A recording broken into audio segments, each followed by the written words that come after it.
This video relates to the subject Fundamentals of Management and Life Skills prescribed for first semester BCom students of Bangalore University. This is session 38. Unit is Communication Skills, and in this session, we're going to talk about e-communication, video, and virtual conferencing. At the end of the session, the students are expected to understand the meaning of e-communication and its types, and also the meaning of video and virtual conferencing. Now, what is e-communication?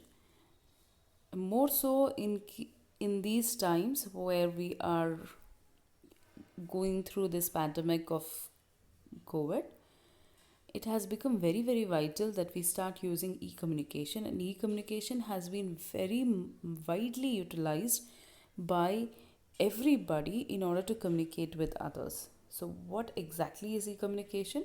E-communication can be defined as communication which uses electronic media to transmit information. So, wherever there's any kind of electronic media that is utilized to transmit information, that is called as e-communication. Now, what kind of electronic media? It could be computers, emails, telephones, video calling, fax machines, any kind of electronic media that is used to transmit information is all included under the term e-communication or electronic communication. Now, what kind of communication can you use? We can use data like images, graphics, sounds, pictures, maps, software, and many things that can be communicated through e-communication. And this has enabled people a simple access to global communication with no physical movement.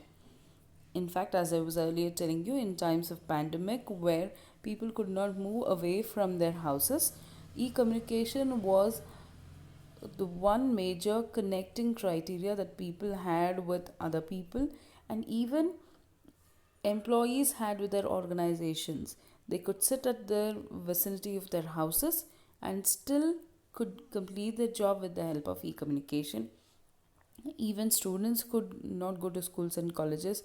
They could sit back at their house, use the various applications which are available, and still able to learn things from their teachers. And all that happened through electronic communication, where you didn't have to move from one place to another but could sit in one place and still get access to information.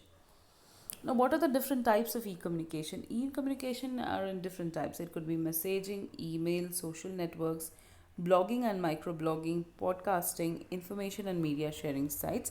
We'll see each one of them in detail.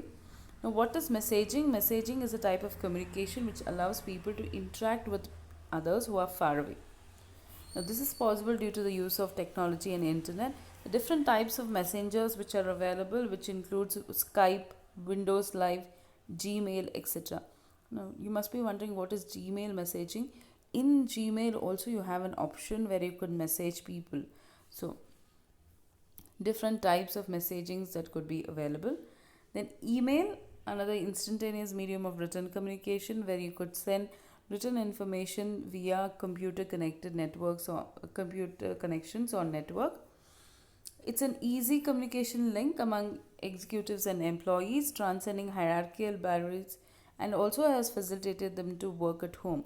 And email is of so many advantage. We'll see in the further sessions.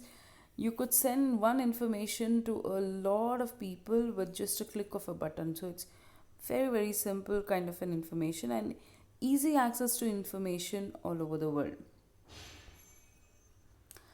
Next one is social networks.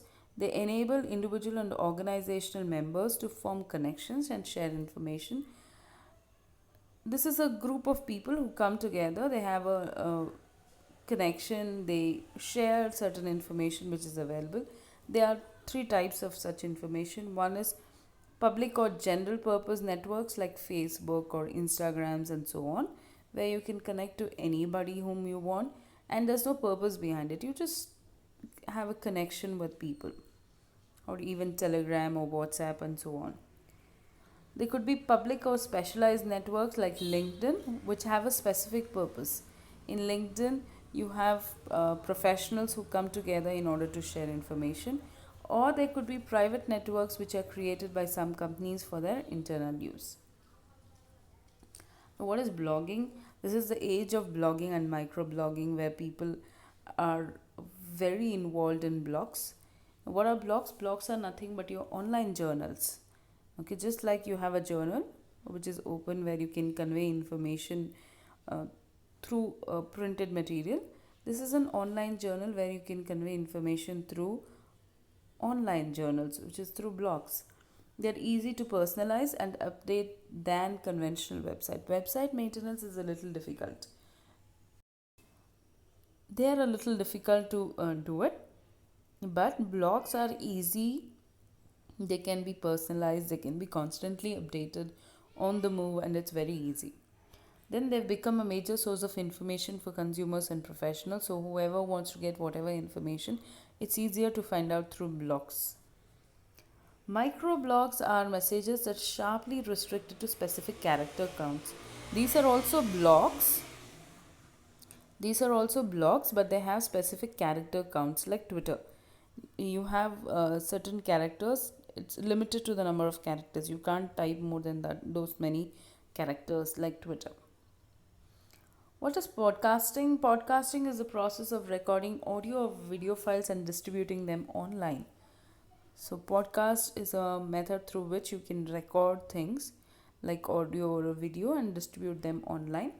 It combines the media richness of voice or visual communication with the convenience of portability.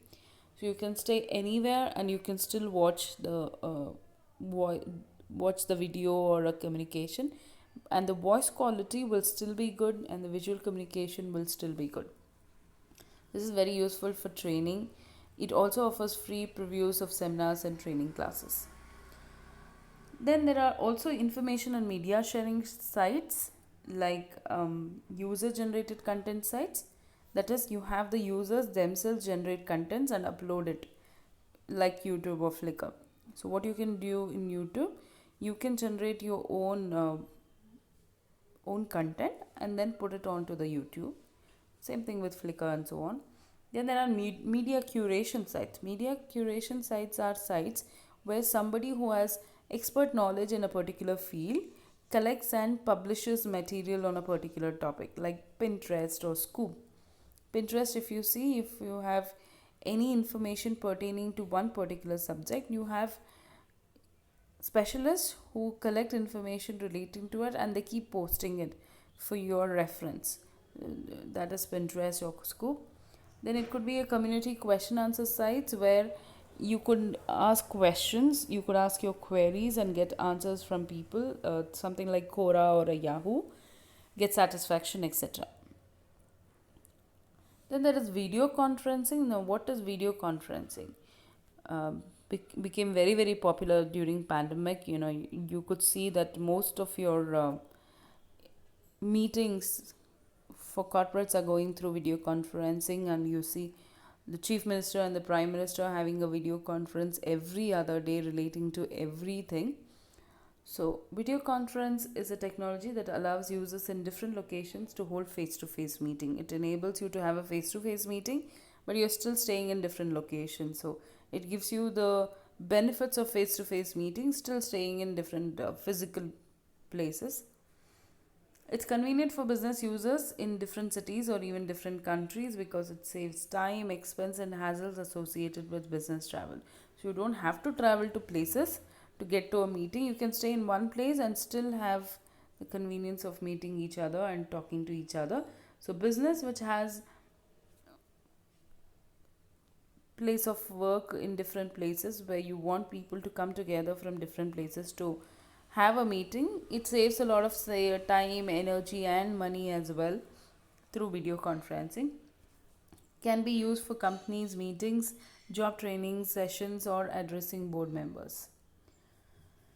Now, virtual conferencing or web conferencing, this is like video conferencing, but the only difference is you have internet, a webcam, and a computer monitor or a smartphone which you use for web conferencing. They can be more interactive than video conferences because participants can share documents and view slideshows on their computers. Now, in video conferencing, it's said you can talk and have interactions, but you cannot share documents and view slideshows. But in case of virtual conferencing or web conferencing, that benefit is also available. They also have immediate access to meetings, agenda, and minutes.